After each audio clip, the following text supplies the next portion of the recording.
They say you remember the way people make you feel more than what they said. But I remember exactly what she said that day. We were at the lake house in Vermont. It was July. Not too hot, just enough breeze off the water to keep the tablecloths from sticking to the wood. The kind of summer weather that tricks you into thinking everything's fine. My mother, Joanne Jordan, had just refilled her wine glass. She was wearing her favorite Lake Earrings turquoise drops shaped like tiny leaves. When she stood and tapped the side of her glass, I thought she was going to say something about Dad. It would have been 10 years next week. Or maybe she'd say something about family, togetherness, the usual. But no. She looked at my sister Emily and said, "To the only child who stayed loyal." There was a pause, like the room hadn't caught up yet. Then came the laughter, nervous at first, then full. My cousins clapped. Uncle Dennis let out a whistle. Emily smiled the way she always did when things went her way, small, like she didn't want to gloat, but she did. I didn't say anything. I just stood there behind the grill tongs in one hand, napkin in the other. I wasn't in a single photo that day, not from what I could see. When Aunt June asked if I could take one of her and the girls, she handed me the phone without a second glance. No one noticed when I slipped inside. Back in the hallway, I opened my laptop, slid the file into the presentation queue behind the family slideshow Emily had prepared. No one knew I'd added my own version. No one asked. When I walked back out, my mother caught my eye across the table. She smiled like everything was fine. I smiled back. "You'll remember this day," I said quietly. "Just not how you think." 10 minutes later, I played the video. 20 minutes after that, no one at the table could look each other in the eye. My name is Claire Jordan. I'm 38. I used to teach 8th grade English in Connecticut. These days, I work freelance editing manuscripts, writing small things for small places. It doesn't sound like much, but I've built something that's mine, quietly and without permission. I'm the older one. Emily is 3 years younger. When we were kids, people used to say we balanced each other out. I was the steady one, books, quiet rooms, early bedtimes. Emily was all movement. Barefoot in the yard, singing at the top of her lungs, bleeding from knees, she didn't bother to patch. Mom Joanne used to laugh when Emily interrupted dinner to show off a play she'd written in the garage. She clapped the loudest. I remember that. I remember watching her face. When I brought home straight A's, she'd nod. "I never had to worry about you," she'd say. And then she'd turn to Emily, who'd failed her math test, and hug her so tightly like failing was somehow braver than passing. I used to think that was love. That what we needed most determined how much we were given. I didn't need much, so I didn't get much. It made sense back then. But the older I got, the more that kind of love felt like an agreement I hadn't signed. Dad Mark Jordan was the quiet one. A machinist who built boats in his free time, he never raised his voice in that house. He wasn't affectionate in the way people write poems about, but he showed up. Every school concert, every late-night ride to pick me up from rehearsal. He once told me in the garage one winter that he liked the way I watched people. "You see what's missing, Claire?" he said. "That's a gift. Just don't let it turn into a burden." He passed away 10 years ago. A quiet heart attack in the driveway while loading groceries. After that, the house got quieter in some ways, louder in others, and the space between me and my mother that had always been there suddenly felt permanent. After Dad died, things shifted fast. Emily moved back home within 3 months. She said she needed to be close. She brought a new boyfriend with her, then another, then none at all. She was 28 and still searching, Mom said. Still soft, still healing. I lived 2 states over in a small town outside Worcester. I called. I sent flowers that first Christmas. Drove down for Easter brunch and found out they'd already eaten. Mom waved it off. "I thought you weren't coming. You never confirmed things." That wasn't true, but I let it pass. You learn after a while which arguments are just delays dressed as conversations. A year later, Emily's marriage fell apart. I don't know the details. One day, there were photos of the wedding on the fridge, and the next, a cardboard box of her things by the door. She didn't cry much, just moved back into her old room and called it a reset. Joanne let her, said nothing about the car Emily dented in the driveway or the utilities she forgot to pay. "Family is family," she said. "Emily needs time." When I visited, my old bedroom had changed. Mom turned it into a sewing room fabric stacked on the bedpins, stuck in every cushion. "Oh, you still wanted to sleep here?" she asked. "I can clear some space on the floor. I stayed in a motel that night, just said I had a lot of work calls." What I didn't say last year, I paid for a chunk of the lake house roof.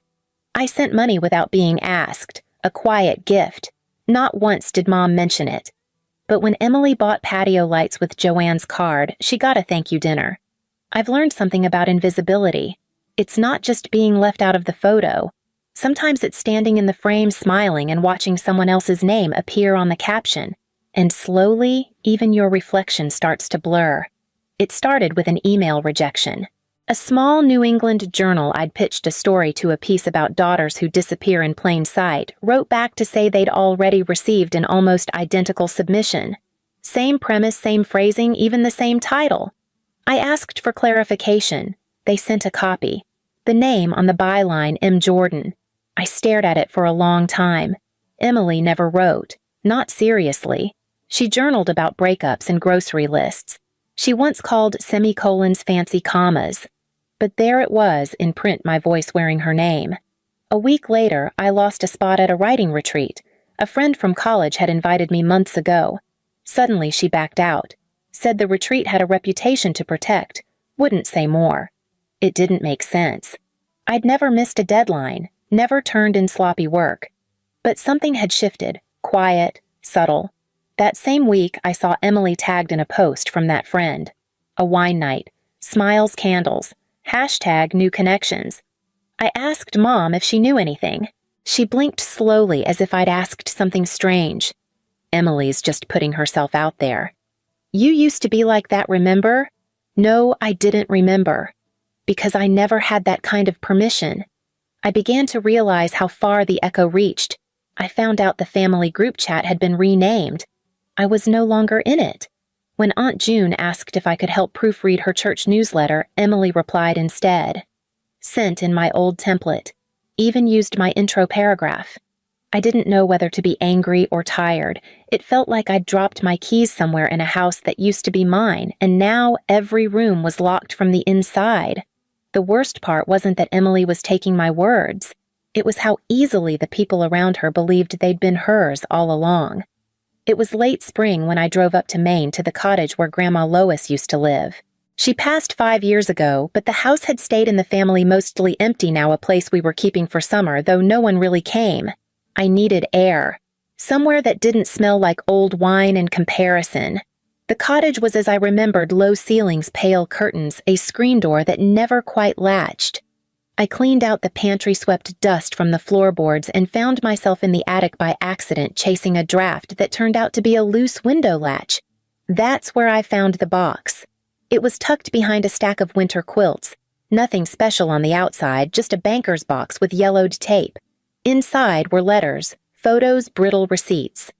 I wouldn't have looked twice if I hadn't seen my mother's name in Grandma's handwriting. Joanne June, 1979. I sat down on the attic floor and read, slowly, carefully. Each letter was to Grandma Lois's sister, my great-aunt Frances. They weren't dramatic, not even angry, but they were honest in a way I'd never heard from anyone in my family. Joanne's trying with Claire, but I can see her drifting. One letter said, "She wants to connect, but it's easier with Emily." Emily mirrors her. Claire makes her confront things she's never faced in herself. Another one dated 2 years later. Claire is quiet, yes, but she notices everything. I think that unnerves Joanne. She doesn't like being watched unless she's ready to perform. I read those lines 5 times. 6. I didn't cry. It wasn't that kind of moment, but something heavy inside me clicked loose. At the bottom of the box were old photos. One from my 5th birthday, Emily at the front with cake on her chin, me half shadowed in the back. Then the original version, the same photo, uncropped. I stared at myself in that corner, slightly blurry, but still there. It wasn't just Emily who had rewritten things. It started much earlier than I'd thought. The invitation came by email, one of those group messages sent to too many people with too few details. Subject: Jordan family reunion, summer at the lake. It was signed Love Joanne and Emily, as if that was a natural pairing, as if those two names had always hosted this family. I hadn't been invited in years, not formally. I'd shown up once unannounced, only to find the schedule had changed. Different weekend, different guest list. No one had told me. But this time, I was included. Almost like they'd forgotten to leave me out. Emily was organizing the slideshow. She called it Family Through the Years. I emailed her to ask if she wanted some photos, childhood birthdays, camping trips with Dad, old snapshots of Grandma Lois at the beach. She replied 4 days later, "I think we're good, just trying to keep it current." You know how people hate long slideshows. I didn't answer. I scanned through the photos on my own, wondering when my face had started looking like someone else's memory. Mom called 2 weeks before the reunion, said she was so glad I could come this year. Emily's really been doing so much for this family, she said. She's stepped up in ways I never imagined. I bit my lip and said nothing. I wondered what stepping up meant, using my words, wearing my voice, being seen. I almost didn't go, but something in me, maybe that old part that used to win spelling bees and stay late to clean up the classroom, wanted to show up, to look them all in the eye and know at least once I hadn't disappeared by choice. I brought my own slideshow, not dramatic, just a file on a flash drive quietly slipped into the presentation queue. I didn't know if I'd use it. I only knew I had to be ready. When I arrived that afternoon, the lake shimmered just like always. The porch was full of folding chairs. The grill was already lit. My mother hugged me like we hadn't skipped anything. But in her eyes, there was a flicker, something rehearsed. I caught them by the garage, Emily and Uncle Dennis. He was holding a beer in one hand and gesturing with the other like he was offering advice she didn't ask for. She smiled, tilted her head, touched his elbow lightly. I didn't hear much, just fragments. Claire's always been delicate about this stuff. She takes things too seriously. You know how she is. That was enough. Uncle Dennis saw me a few minutes later near the cooler. He didn't say hello, just nodded like I was someone he used to work with. The next morning, I woke up to an email. The publisher contact he'd promised to introduce me to, gone. Things fell through, he wrote. Might not be the right fit after all. I didn't reply. Instead, I checked the shared family calendar. There was a note Emily had added weeks earlier, ask Dennis about Claire's proposal. Not urgent. The lake house had never felt smaller. People brushing past each other in hallways, laughing too loudly, passing me paper plates without making eye contact. I'd brought brownies. No one touched them. Mom floated from guest to guest in her lake earrings, glass in hand, smiling like nothing ever needed to be explained. When she passed me, she paused just long enough to say, "You look tired, honey. Are you sleeping enough?" I smiled. Said yes. But what I wanted to ask was this. When did I become a story they told behind closed doors, and how many of those stories started with the words, "You know how Claire is"? Dinner was served on long folding tables dressed with linen runners and mismatched wildflowers. Someone played soft jazz from a speaker near the porch steps. The sun was low, painting everything gold like it wanted us to believe this was a perfect day. Mom stood slowly, her glass lifted just above shoulder height. "I want to take a moment," she said, "to honor someone who's been my rock, my helper, my loyal one." There was a beat of silence before she turned to Emily and smiled. To the only child who stayed loyal. Applause, laughter, the scraping of chairs as people turned to look at her. Emily did her shy smile again, the one she wore like a soft badge. Her shoulders curled inward like she didn't expect it, but of course she did. I didn't move. Aunt June leaned over and asked if I'd take a photo of the table. I nodded, lifted her phone, pressed the button. Then I walked back inside. The air conditioning hummed like a held breath. I opened the laptop near the drink station where the slideshow was queued up and waiting. Emily's version was first edited smooth, full of bright faces and perfect poses. My name appeared once, maybe twice, blurred smiling in the back. I added mine to the queue, quietly, without erasing hers.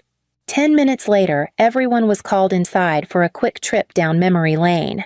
They filed in sun-warmed and wine-happy plates still full.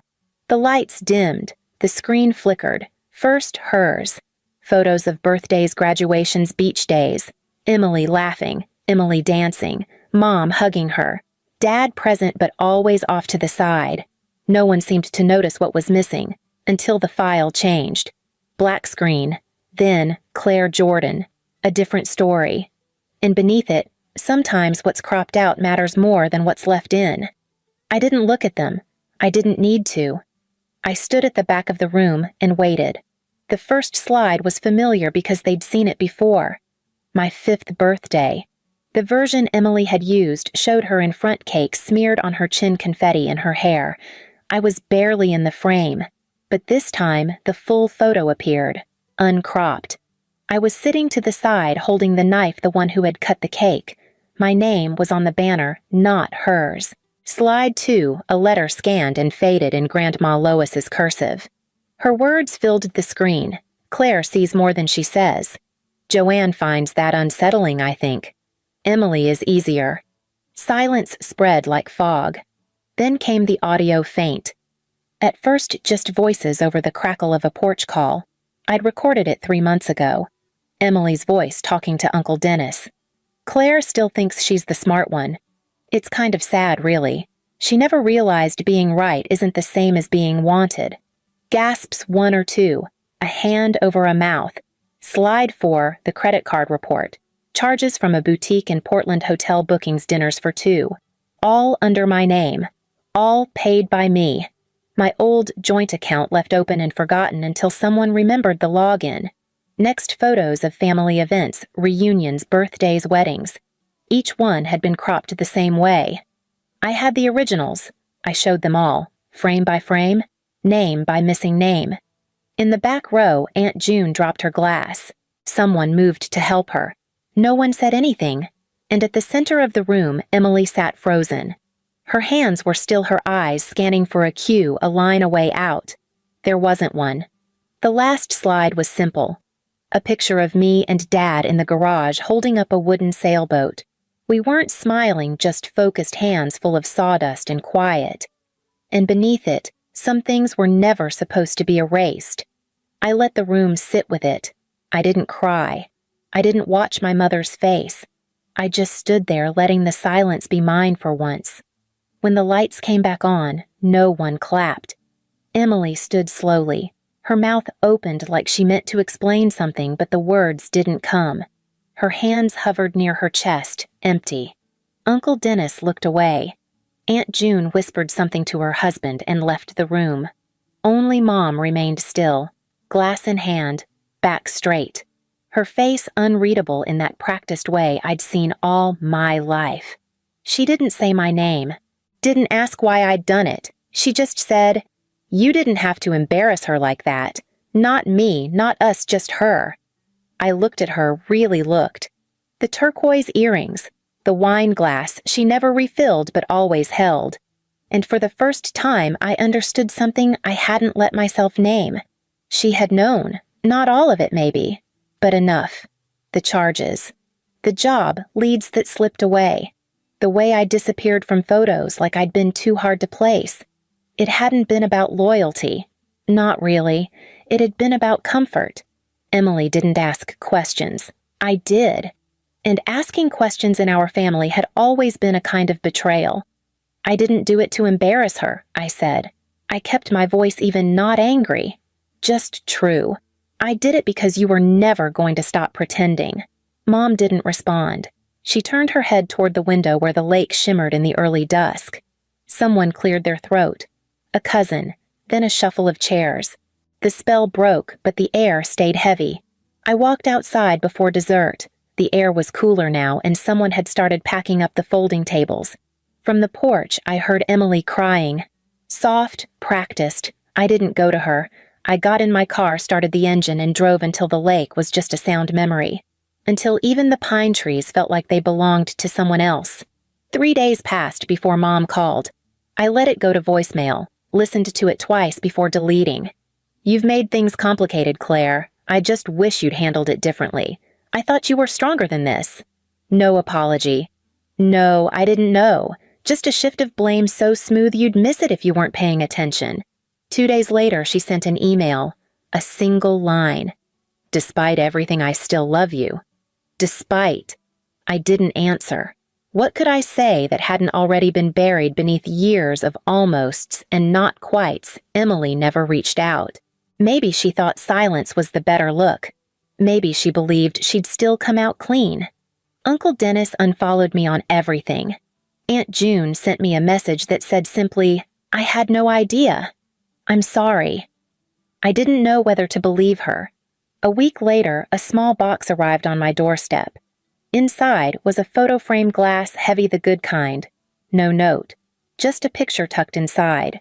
It was me and Dad again in the garage, the same one from the end of the slideshow.